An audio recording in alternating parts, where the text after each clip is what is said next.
Hello, hello! Mentor Mike TV here. Nandito tayo ngayon sa Botolan Beach Manor. Kita nyo, all woods to. All woods. All goods. Yan. At kita nyo naman ha. Kanina pa ako nare-relax eh. Ang laki-laki na naabot ng tingin mo. BBM.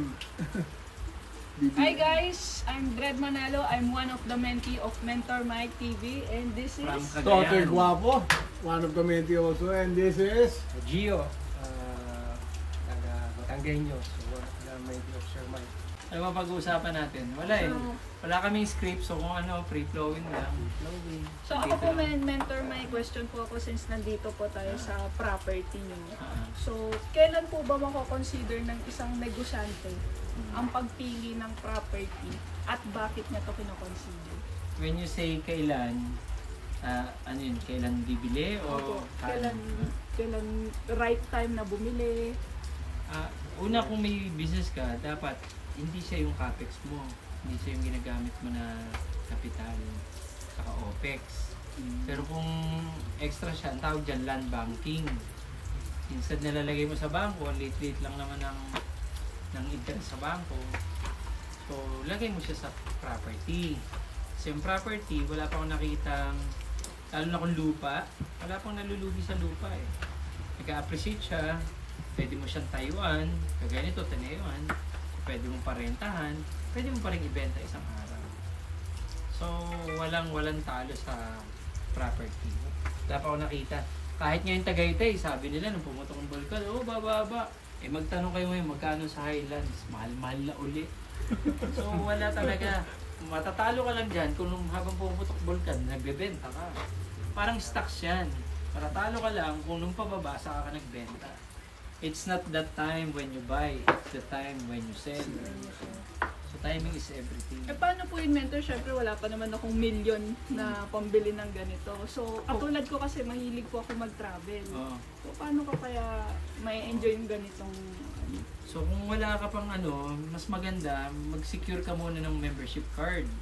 Kasi yung membership card, loyalty card yun, yung MRG, yung Millionaires Resort Group, pwede kang pumunta sa almost 60 resorts, dala-dala mo yun, VIP ka, discounted ka, may free drinks ka, may welcome drinks ka, sa halagang 2,880. So pwede ka, kahit sa Coron, o sa Boracay, o sa Tagaytay, kung saan man. Yun yung isa. Kung gusto mo naman maging sarili, eh pwede ka naman mag-loan sa bangko. Nagawa ko rin yun na nakakuha ko ng mga properties na hindi naman sarili ko agad. Pero dapat self-liquidating. Oh, puro pera ang ano, tinatanong mo. Okay, Parang ang retreat natin, pampera. Okay, maiba tayo. Ano naman, mentor, ang masasabi mo sa... Sabi ng mga tao, dito daw sa Pilipinas, mahirap daw maghanap ng trabaho. Ang gandang topic niyan. Oo, kasi Pilipinas daw, mahirap maghanap ng trabaho, ang hirap dito, kaya ka-abroad, gano'n, kasi walang makita. Ang masasabi mo Yan. dyan? Actually, shout out nga pala kay Ryan Aguila. Invite mo si Ryan Aguila sa ano, sa ating retreat. Kasi yan, kababayan ko yan, taga Taal, lagi yan natulong din sa ano, sa foundation. Tapos, nagpunta na yan dito. Nirentahan niya na to dati. So, naalala ko siya bigla. Ang galing nun. Ang tawag doon, synchronicity. Walang plano, pero biglang naniniwala ko, yung Holy Spirit, yung Holy Ghost, nire-remind ka. Kasi even our thoughts is not ours. So, sa tanong mo, nabasa ko kasi pinost niya yan. Kasi meron yata sa news na ang dami na namang walang trabaho. Sorry po, but not sorry. Isang malaking kahangalan na walang trabaho. Lumabas ka lang, ang daming trabaho. Pero si Rosie, yung HR ko, makakapagpatotoo. Ang daming hiring, pero pag oras ng interview hindi dadating, or malilate, so doon pa lang may message ka na hindi mo masyadong kailangan eh. Bakit ba ako dahil nga, una, may sakit yung ano ko, gusto ko talaga ng trabaho, gusto ko nang ayaw ko maging pabigat. So, kahit ano yata, tatrabahuin ko eh. Nagme-messenger na ako, may processing pa ako, meron pa akong insurance, meron pa akong buy and sell ng sasakyan, meron pa akong buy and sell ng ano, ng lupa. Bakit? Eh, gusto ko lahat eh. Bakit? Gusto ko talaga umangat eh. Pag gusto mo, lagi may paraan. Pag ayaw mo, may dahilan. Ngayon, doon sabing walang trabaho, hindi lang kayo nagtitingin. Ang dami. Tapos napapansin ko, madali silang umayaw. normally tandaan ninyo ha, sa exercise, yung mga tamad mag-exercise, lalo na kami, pinadyak namin Luneta to Davao.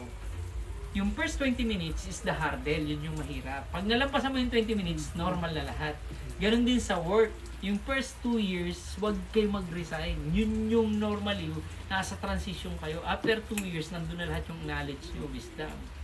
Kung katulad ko kayo, nung naka 10 years na, nakuha ko na lahat. Aba, sabi ko, ang ganda oh.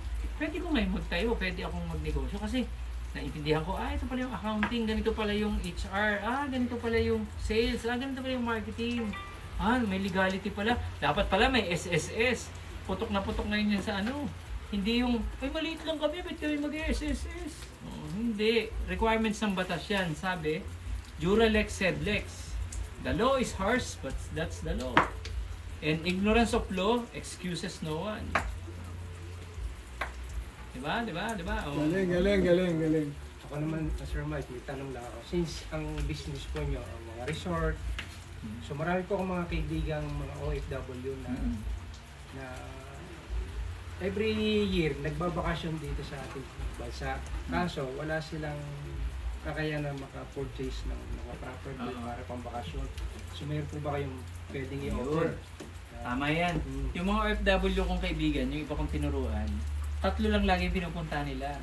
Pag hindi magtatayo ng sari-sari store, magtatayo ng poultry piggery, or worse, bibili ng kotse, magpapagawa ng bahay, yung bahay naluluma, tapos yung kotse, yung mga pamangkin nila na medyo walwal, laseng, gagamitin yung kotse, sisira pa. Sa tanong ni Gio, kung MRG, 2,880, barya lang yun, pero gusto mo pang mas malaki, pero gusto mo libre, kasi ayaw mo ng discount lang. Yun naman yun. So, ang gagawin mo ngayon, timeshare naman siya. So, basically, it's a subscription. Instead na saka mo po problemahin next year kung saan mo ipambabayad yung ipantitreat mo sa birthday ni nanay, sa birthday ni tita, ni kuya, o graduate ngayon yung pinag-aaral mong kapatid. Uy, graduate na si Bunso. Gusto kong i-treat. Pero gusto mo, wala mong nang problemahin next year. Kontakin nyo si Gio. May walang script to ha. Yun lang ang tanong niya. Subscription. Mag-subscribe na kayo. Then, yun.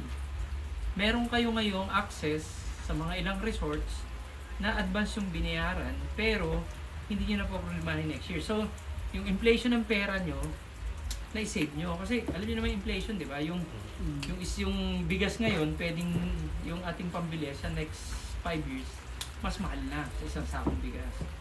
So, nasa-save nyo yung money nyo. Pangalawa, pwede rin yung paggamit to, di ba? Transferable din. Ayun.